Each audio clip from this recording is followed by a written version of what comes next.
Students, இப்போ significant figures பத்தி பார்க்க போறோம்.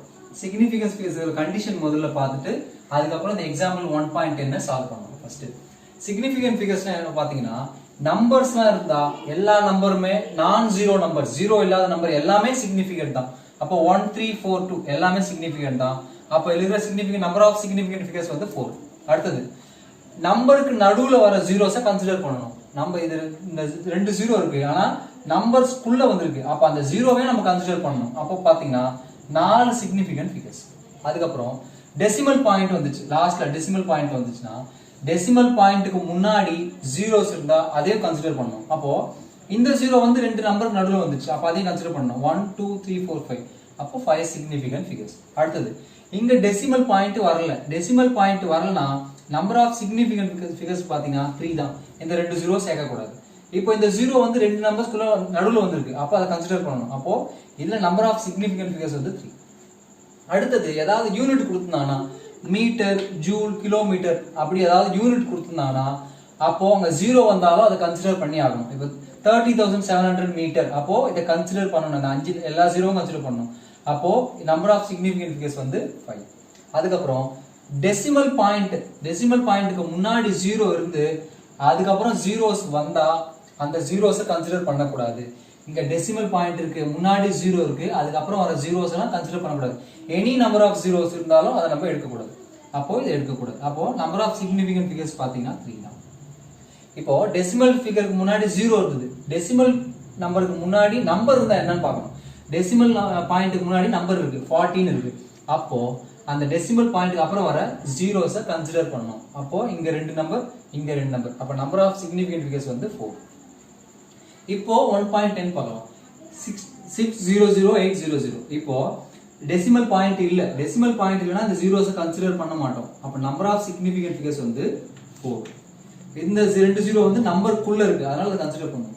இதுல பாத்தீங்கன்னா 400 சிக்னிஃபிகன்ட் ஃபிகர்ஸ் 0, டெசிமல் பாயிண்ட் இல்ல, அப்ப ஜீரோஸ் எடுக்க மாட்டோம். அப்போ 1, நம்பர் ஆஃப் சிக்னிஃபிகன்ட் 1. இது நம்ம இந்த இது பார்த்துருக்கோம், இதே பேஸ் பண்ணி தான் இருக்கு. அப்போ இதை எடுக்க மாட்டோம். நம்பர் ஆஃப் சிக்னிஃபிகன்ட் ஃபிகர்ஸ் வந்து 1. இப்போ நம்பர்ஸ்க்கு அப்புறம் வர டெசிமல் பாயிண்ட்க்கு அப்புறம் 0, நம்பர்ஸ்க்கு அப்புறம் வர டெசிமல் பாயிண்ட்க்கு அப்புறம் வர 0, அதை கன்சிடர் பண்ணுவோம். அப்போ இந்த ஜீரோவை கன்சிடர் பண்ணணும். அப்போ 5. அப்புறம் இது எல்லாமே நம்பர் தான், அப்போ 3. இந்த பவர் நம்ம கன்சிடர் பண்ணக்கூடாது. அதுக்கப்புறம் பாருங்க, இந்த இதே தான் இதுவும். இந்த டெசிமல் பாயிண்ட்க்கு அப்புறம் 0 இருக்கு, அதுக்கப்புறம் வர ஜீரோஸை கன்சிடர் பண்ணக்கூடாது. அப்போ நம்பர் ஆஃப் சிக்னிஃபிகன்ட் ஃபிகர்ஸ் வந்து 4. Hello students, 11th standard physics chapter 1ல இருக்கிற எக்ஸாம்பிள் 1.11 பார்க்க போறோம். Round off the following numbers அப்படின்னு கொடுத்துருக்காங்க. 18.35 இந்த நம்பரை அப் டு 3 டிஜிட்ஸ் வர மாதிரி ரவுண்ட் பண்ண சொல்லியிருக்காங்க. அப்படின்னா ஃபர்ஸ்ட் 2 டிஜிட் அப்படியே போட்டுக்கலாம். 18.4. இந்த 3 என்ன பண்ணணும், ரவுண்ட் ஆஃப் பண்றதுன்னா அதே நம்பரை வச்சிருக்கணுமா இல்ல ஒரு நம்பரை இன்க்ரீஸ் பண்ணி போடணுமான்னு பார்க்கணும். அதுக்கு எந்த நம்பர் பேஸா நம்ம எடுத்துக்கணும்னு பாத்தீங்கன்னா இங்க பக்கத்துல இந்த நம்பரை இன்க்ரீஸ் பண்ணணுமா இல்ல அதே வச்சிருக்கணும்னா பக்கத்து நம்பர் தான் நம்ம கன்சிடர் பண்ணணும். பக்கத்து நம்பர் வந்து greater than or equal to 5 இருந்தா சேஞ்ச் பண்ணணும். லெஸ் தேன் 5 இருந்தா அப்போ சேஞ்ச் பண்ண தேவையில்லை. இது ஒரு கண்டிஷன். இன்னொரு கண்டிஷன் என்னன்னா, இப்போ இந்த நம்பர் பேஸ் பண்ணி தான் நம்ம இந்த மாத்த போறோம். இந்த நம்பர் பக்கத்துல ஏதாவது நம்பர் வந்திருக்கான்னு பார்க்கணும். எதுவுமே வரல, அது ஒரு கண்டிஷன். எதுவுமே வரலன்னா இது ஆட் நம்பரா இருந்தா சேஞ்ச் பண்ணணும். இந்த கண்டிஷனை வச்சு சேஞ்ச் பண்ணணும். இந்த கண்டிஷன் வந்து 5 less than or greater than or equal to 5, அப்போ இதை சேஞ்ச் பண்ணணும். சேஞ்ச் பண்ணா 18.4. சப்போஸ் இங்க நம்பர் வராம இங்க வந்து ஈவன் நம்பர் இருந்தா சேஞ்ச் பண்ணாம என்ன நம்பருக்கு அதே நம்பர் போடணும். அதுதான் நெக்ஸ்ட் சம். நெக்ஸ்ட் சம்ல பாத்தீங்கன்னா அது 19.45 அப் டு 3 டிஜிட்ஸ் தான். அப்ப 19 அப்படியே வச்சுக்கணும். இங்க பாருங்க 5 இருக்கு, அப்ப மாத்தணும். ஆனா ஈவன் நம்பர் இருக்கு, இங்க நம்பரும் இல்ல, ரெண்டு கண்டிஷன் ஓகே. இங்க நம்பரும் இல்ல, ஈவன் நம்பரும் இருக்கு, அப்ப மாத்த தேவையில்லை. அப்ப 19.4 னு வச்சிருக்கோம். இது 101.55 10 to the power of 6 up to 4 digits. 10 to the power of 6 நம்ம கன்சிடர் பண்ணவே மாட்டோம். up to 4 digits சொல்றாங்க. அப்போ ஃபர்ஸ்ட் 3 digits அப்படியே எழுதி தான் ஆகணும். அப்புறம் பாருங்க, இப்போ இந்த நம்பரை சேஞ்ச் பண்ணணுமா வேண்டாமான்னு பார்க்கணும். இப்போ இங்க 5 இருக்கு, 5ன்ற கண்டிஷன் வந்து less greater than or equal to 5. அப்போ 5 க்கு ஈக்குவலா தான் இருக்கு. அப்போ இதை சேஞ்ச் பண்ணணும். அது பாருங்க, இங்க ஆட் நம்பர் வந்திருக்கு. அப்போ 101.6. இதுவும் அப் டு 3 டிஜிட்ஸ் தான் ரவுண்ட் ஆஃப் பண்ணணும். 3 டிஜிட்ஸ்க்கு அப்புறம் நம்பர் வந்து வரக்கூடாது, சிக்னிஃபிகன்ட் ஃபிகர் வரக்கூடாது. அப்ப என்ன பண்ணலாம், இதை 3 0ன்னு போட்டுக்கலாம். 3 0னா இந்த பாயிண்ட் இங்க டெசிமல் பாயிண்ட் கடைசில இல்லனா இங்க வர ஜீரோஸ் நம்ம கன்சிடர் பண்ண மாட்டோம். அப்போ 248 இதுதான் நம்ம கன்சிடர் பண்ணுவோம். அப்போ 3 டிஜிட்ஸ் மட்டும் தான் இருக்கு. அப்போ up to 3 டிஜிட் ஓகே. அதுக்கு அப்புறம் 12.653 up to 3 டிஜிட் 12.6 இங்க நம்பர் வந்திருக்கு. நம்பர் வந்திருக்குனா என்ன பண்ணனும்னா ஈவன் நம்பரா இருந்தாலும் சரி இங்க 5 ஆர் கிரேட்டர் than 5 தான் சேஞ்ச் பண்ணனும். அப்போ இங்க வந்து நம்பரை change 12.7 is the answer. Hello students, 11th standard chapter 1 ல example 1.12 பார்க்கறோம். ரொம்ப important some. Convert 76 cm of mercury pressure into Newton meter minus 2 using dimensional analysis. இது ஒரு வகையான கன்வர்ஷன் ப்ராப்ளம் தான். கன்வர்ஷன் ப்ராப்ளத்தோட ஜெனரல் ஃபார்முலா நமக்கு தெரியும். P1 M1A L1B T1C = P2. பிரஷர்ன்றதுனால இந்த டேர்ம் யூஸ் பண்ணிருக்கோம். P ன்னு போட்டுருக்கோம். வேற டேர்ம் கிராவிடேஷனல் கான்ஸ்டன்ட் தான் G போடுவோம். அது மாதிரி இது மட்டும் தான் மாறுமே தவிர இது எல்லாமே சேம் தான். யூசிங் டைமென்ஷனல் அனாலிசிஸ் சொல்றாங்க. முதல்ல பிரஷரோட ஃபார்முலா போடுவோம். பிரஷரோட ஃபார்முலா வந்து height into acceleration due to gravity into V. height கொடுத்தாங்க 76 cm. acceleration due to gravity ஓட வேல்யூ தெரியும் 9.8 ms - 2. இது டென்சிட்டி ஆஃப் மெர்க்குரியோட டென்சிட்டி இதை நீங்க மக்கப் பண்ணி தான் ஆகணும். 13.6 கிராம் சென்டிமீட்டர் - 2. புக்ல வந்து சிம்பிளா வந்து 76 × 980 சப்ஸ்டிட்யூட் பண்ணிருப்பாங்க. அந்த வேல்யூ எப்படி வந்து சொல்லிட்டு தான் நான் சால்வ் பண்றோம். 76 சென்டிமீட்டர் இங்க சென்டிமீட்டர்ல இருக்கு, இங்க மீட்டர்ல இருக்கு. அதை கன்வெர்ட் பண்ணிட்டோம். மீட்டர் டு சென்டிமீட்டர்னா சென்டிமீட்டர்ல இருந்து மீட்டர் × 100 பண்ணா 980 சென்டிமீட்டர் வரும். இந்த வேல்யூ அப்படியே போட்டுக்கலாம். இப்போ இந்த வேல்யூஸ்லாம் ஒண்ணா கொண்டு வந்துங்க. 76 × 980 இது ஒரு சென்டிமீட்டர், இது ஒரு centimetre. Centimetre × centimetre centimetre square. Centimetre square centimetre -3. அப்போ பவர் 2 -3. அப்போ பவர் 1 தான் வரும். -1 வரும். போட்டாச்சு. s - 2 அப்படியே போட்டாச்சு. இங்க கிராம் வந்து அப்படியே போட்டாச்சு. இந்த 13.6. இப்போ டைம் இப்போ இது வந்து டைம் ஃபார்முலால இருக்கு. நம்ம என்ன ஃபார்முலா மாத்த போறோம்? ஃபோர்ஸ் ஃபார்முலால பார்க்க போறோம். இப்போ இந்த டைம்ல எப்படி எழுதுதுன்னு பாத்தீங்கன்னா டைமோட ஃபார்முலா வந்து கிராம் சென்டிமீட்டர் s - 2 இருக்கும். இதுல வந்து பாத்தீங்கன்னா கிராம் இருக்கு, s - 2 இருக்கு. ஆனா சென்டிமீட்டர் மட்டும் தான் இருக்கு. அப்ப நம்ம என்ன பண்ண போறோம்னா into centimetre square divide by centimetre square போட போறோம்.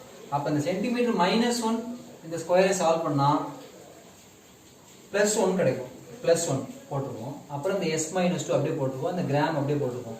இந்த cm ஸ்கொயர் மேல போனா cm - 2 இன்டு 13.6 76 × 980. இப்போ இந்த வேல்யூ அப்படியே டைன் எழுதலாமா? டைனோட வேல்யூ கிராம் சென்டிமீட்டர் s - 2. அப்போ இதுக்கு பதிலா டைன் எழுதியாச்சு. cm - 2 into 13.6. இதுதான் புக்ல கொடுத்திருப்பாங்க. 76 × 980 இன்டு 13.6 இன்டு டைன் சென்டிமீட்டர் - 2 கொடுத்திருப்பாங்க. இந்த வேல்யூ எப்படி வந்து பார்த்தாச்சு. அதுக்கு அப்புறம் இந்த ஃபார்முலாவை பார்க்கலாம். இப்போ P2 தான் நம்ம கண்டுபிடிக்க போறோம். அது அங்கேயே இருக்கட்டும். இந்த வேல்யூஸ் கொண்டு வந்தாச்சு. m1/m2 ரெண்டுக்குமே பவர் a தான். l1/l2 ரெண்டுக்குமே பவர் b தான். t1/t2 ரெண்டுக்குமே பவர் c தான். இப்போ இந்த பவரோட வேல்யூஸ் பார்க்கிறது வந்து டைமென்ஷனல் ஃபார்முலா ஃபார் பிரஷர் பார்க்கணும். பிரஷரோட டைமென்ஷனல் ஃபார்முலா வந்து mn - 1 t - 2. m ஓட பவர் பாருங்க இங்க 1. அப்ப a ஓட வேல்யூ 1 போட்டுருக்காரு. b ஓட வேல்யூ பாருங்க l ஓட பவர் தான் b -1. அப்ப b ஓட வேல்யூ -1. c ஓட வந்து -2, c ஓட -2. இந்த s s கேன்சல். அப்ப அதை விட்டுருவோம். இதை நீங்க மல்டிப்ளை பண்ணீங்கன்னா 1012928 வரும். இப்போ ரெண்டுமே வந்து நம்ம nm நியூட்டன் மீட்டர் ஸ்கொயர்ல மாத்த போறோம். அப்போ இது வந்து SI சிஸ்டத்துல மாத்தும்போது வந்து கிலோகிராம் வரும். இப்போ கிராம்ல இருக்குது, CGS சிஸ்டத்துல இருக்கு சென்டிமீட்டர் கிராம் செகண்ட்ஸ். கிராம்ல இருந்து நம்ம கிலோகிராம்ல மாத்த போறோம். சென்டிமீட்டர்ல இருந்து மீட்டர்ல மாத்த போறோம். இப்போ கிராம் இப்போ கிலோகிராம்ல நம்ம மாத்த போறதுனால இத வந்து கிலோகிராம் கிலோகிராம் மாத்த போது 10⁻³ போடணும். 10⁻³ மீட்டர் சென்டிமீட்டரா மாத்தறோம்னா 10⁻² போடணும். இந்த பவர் அப்படியே அப்ளை பண்ணிருக்கோம். இது கேன்சல் ஆயிடும் போது இது விட்டுறோம். இப்போ இந்த வேல்யூ போட்டாச்சு. இந்த பாயிண்ட் 1 ஒரு நம்பர் தள்ளி தான் பாயிண்ட் வைக்கணும். அப்ப இந்த சைடு மூவ் பண்ணிட்டு வரணும். 10⁻+1 10⁻2 10⁻3 10⁻4 10⁻5 10⁻6. அப்ப 1.01 × 10⁻6. 3 × 1 -3 -2 × -1 +2. 1.01 × 10⁻6 -3 +2 -1 வரும். 6 - 1 5 வரும். இப்போ நம்ம டைன்ல இருந்து nm ஸ்கொயர் மாத்த போறோம். டைன்ல ஃபோர்ஸ்னா நியூட்டன் வரும். அதுல டைன் வரும், இதுல நியூட்டன் வரும். இதுல வந்து சென்டிமீட்டர்னு வரும், இதுல வந்து மீட்டர்னு வரும். இதுல சென்டிமீட்டர் ஸ்கொயர் இருக்கு, சென்டிமீட்டர் -2 இருக்கு. நம்ம எழுதும்போது மீட்டர் -2 எழுதுறோம். Students 11th standard chapter 1ல example 1.13 பார்க்க போறோம். The value of gravitational constant G in SI system வந்து 6.6 into the power of -11. இது SI systemன்றதுனால நியூட்டன் மீட்டர் ஸ்கொயர் kg -2 இருக்கு. Find the value of the value G ஓட CGS சிஸ்டம்ல கேக்குறாங்க. அப்ப கன்வர்ஷன் ப்ராப்ளம், இந்த சிஸ்டத்துல இருந்து இன்னொரு சிஸ்டத்துக்கு தான் ஜெனரல் ஃபார்முலா. இந்த நேம் மட்டும் தான் மாறும். இப்ப G ன்றதால இது G ன்னு வரும், பிரஷர்னா P ன்னு வரும், அது மாதிரி வேல்யூ மட்டும் வரும். இந்த ஃபார்மட் எல்லாம் சேம் தான். இப்போ நம்ம இந்த CGS தான் கண்டுபிடிக்க போறோம். அப்போ இத கீழே கொண்டு வந்துருங்க. கீழே கொண்டு வந்து GSI ன்னு இருக்கு. M1 divided by M2 ரெண்டுத்துக்குமே பவர் A தான். அப்ப காமனா பவர் போடலாம். L1 by L2 ரெண்டுத்துக்குமே பவர் காமன் B தான். அதே மாதிரி P போட்டாச்சு. இப்போ GSI ன்றது G ஓட வேல்யூ கொடுத்திருக்காங்க 6.6 into the power of 11 divided by M. M பாத்தீங்கன்னா இது வந்து SI சிஸ்டத்துல மாஸ் வந்து கிலோகிராம். M2 ல மாஸ் வந்து கிராம். Power A. ஏன்றது என்னன்னா இப்போ கிராவிடேஷனல் கான்ஸ்டன்ட்டோட டைமென்ஷன் பார்க்கணும். டைமென்ஷன் பாத்தீங்கன்னா M-1 வரும், L3 வரும், T-2 வரும். M க்கு நம்ம பவர் A எடுத்துறோம். அப்ப A ஓட வேல்யூ வந்து -1. A வந்து -1. B ஓட லெந்த் ஓட பவர் B வந்து 3. C ஓட வேல்யூ பாத்தீங்கன்னா -2. C -2. இத சப்ஸ்டிட்யூட் பண்ணுவோம். kg power -1. அப்புறம் லெந்த், இதுல லெந்த் பாத்தீங்கன்னா மீட்டர்னு இருக்கும். மீட்டர், இதுல பாத்தீங்கன்னா சென்டிமீட்டர் வரும். CGS ல சென்டிமீட்டர் கிராம் செகண்ட்ஸ். இதோட B ஓட வேல்யூ 3. அப்புறம் டைம் பாத்தீங்கன்னா எல்லாமே செகண்ட்ஸ் தான், அதுவும் செகண்ட்ஸ் தான், இதுலயும் செகண்ட்ஸ் தான். அதோட power -2 equal to G CGS. 6.6 into 10 to the power of -11. இப்போ ரெண்டுமே வேற வேற இருக்கு. கிலோகிராம் எல்லாம் கிராம்ல மாத்துறீங்க. ஏன்னா வந்து இப்போ CGS ல மாத்த போறோம், அது கிராம் தான் யூனிட் வரும். அப்ப கிராம் மாத்துங்க. கிராம் மாத்தனா இது வந்து 1000 கிராம்னு வரும். Divide by G -1. இது பாத்தீங்கன்னா மீட்டர்னு இருக்கு, அதை வந்து சென்டிமீட்டரா மாத்தணும். சென்டிமீட்டர் அப்போ 100 சென்டிமீட்டர் தான் ஒரு மீட்டர் டிவைட் பை சென்டிமீட்டர். இதோட பவர் 3. இது கேன்சல் ஆகும். SS கேன்சல் ஒன் டைம், அது அப்புறம் அதை விட்டுருவோம். 6.6 into 10 to the power of -11 into gram cancel. இது வந்து 10 to the power of 3 ன்னு எழுதலாம். இத 10 to the power of, இது வந்து -1 இருக்கு. அப்ப உள்ள கொண்டு வரும்போது -3 ன்னு வந்துரும். அப்புறம் இது வந்து 10 to the power of 2, இது அதுக்கு மேல ஒரு பவர் இருக்கு. அப்ப 6 ன்னு வரும். 6.6 into 10 to the power of -11 into 10 to the power of 3 ன்னு வரும். அகைன் இதை சால்வ் பண்ணா 6.6 into 10 to the power of -8 ன்னு வரும். இப்போ SI சிஸ்டத்துல நியூட்டன்னா, CGS சிஸ்டத்துல அது பேர் வந்து டைன். SI சிஸ்டத்துல மீட்டர்னா, CGS சிஸ்டத்துல வந்து சென்டிமீட்டர். அங்கேயும் ஸ்கொயர் இருக்கு, அப்ப இதுக்கு நம்ம ஸ்கொயர் போடணும். SI சிஸ்டத்துல கிலோகிராம்னா, CGS சிஸ்டத்துல கிராம். G -2. அவ்வளவுதான் ஆன்சர். ஹலோ ஸ்டூடெண்ட்ஸ், இப்போ 11th standard chapter 1ல எக்ஸாம்பிள் 1.14 பார்க்க போறோம். Check the correctness of the equation. இதுவும் one of the uses of dimensional analysis தான். Check the correctness of the equation of mv square equal to mgh, kinetic energy equal to potential energy சொல்லியிருக்காங்க. இப்போ ஆஃப்ன்றது வந்து constant, அது வந்து நம்ம consider பண்ண வேண்டியதில்லை. அதுக்கப்புறம் m இருக்கு. m ஓட டைமென்ஷன் வந்து மாஸ் m. v வந்து வெலாசிட்டினா lt -1. அதுக்கு ஸ்கொயர் இருக்கு, நம்மளும் ஸ்கொயர் போட்டுருக்கோம். ஈக்குவல் டு அகைன் m வந்து mass. Acceleration due to gravity, ஆக்சிலரேஷன்னா lt -2, வெலாசிட்டினா lt -1, ஆக்சிலரேஷன்னா lt -2. ஹைட்னா லென்த். இப்போ பாருங்க m l 2 உள்ள கொண்டா l ஸ்கொயர் t -2 வந்துரும். m l into l l square t -2. m l square t -2, m l square t -2. Therefore, it is dimensionally correct. Hello students, இப்போ 11th standard chapter 1ல example 1.15 பார்க்க போறோம். என்ன கொடுத்திருக்காங்கன்னா obtain an expression for the time period t T in simple pendulum where T depends upon proportional to mass, length, acceleration due to gravity அப்படின்னு கொடுத்துருக்காங்க. அந்த constant k ஓட value 2 by ன்னு கொடுத்துருக்காங்க. இப்போ T டைமென்ஷன் T ஓட dimension பார்த்தீங்கன்னா வெறும் T தான். ப்ரொபோர்ஷனாலிட்டி ரிமூவ் பண்ணிட்டு கான்ஸ்டன்ட் சேர்க்கணும். கான்ஸ்டன்ட் k ன்னு சேர்க்கலாம்.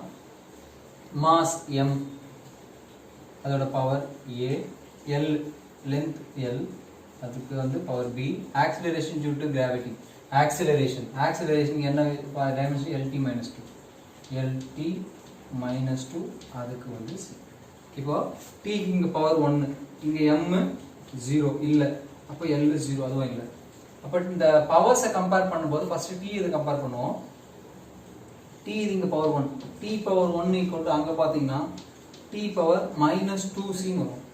அப்போ 1 ஈக்குவல் டு -2c இந்த -1/2 ஈக்குவல் டு c. c ஓட வேல்யூ கண்டுபிடிச்சாச்சு. அடுத்து m பாருங்க a equal to 0 a equal to 0. அடுத்து L க்கு பாருங்க L க்கு வந்து இங்க b இருக்கு இங்க c இருக்கு. அப்ப L க்கு வந்து b plus c வரும். b plus c equal to இங்க 0 L power 0. அப்போ b plus c equal to 0. b ஓட வேல்யூ c ஓட வேல்யூ -1/2 ன்னு இருக்கு. அப்போ b ஓட வேல்யூ கண்டிப்பா +1/2 தான் இருக்கும். அப்போ b -1/2 equal to 0.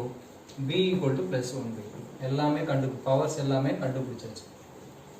இப்போ இத சப்ஸ்டிட்யூட் பண்ணுவோம். t proportionality constant வந்து வேல்யூ வந்து 2k ன்னு போட்டாச்சு. m ஓட பவர் a பவர் 0. அப்போ m க்கு வந்து 0. அப்போ m போட தேவையில்லை.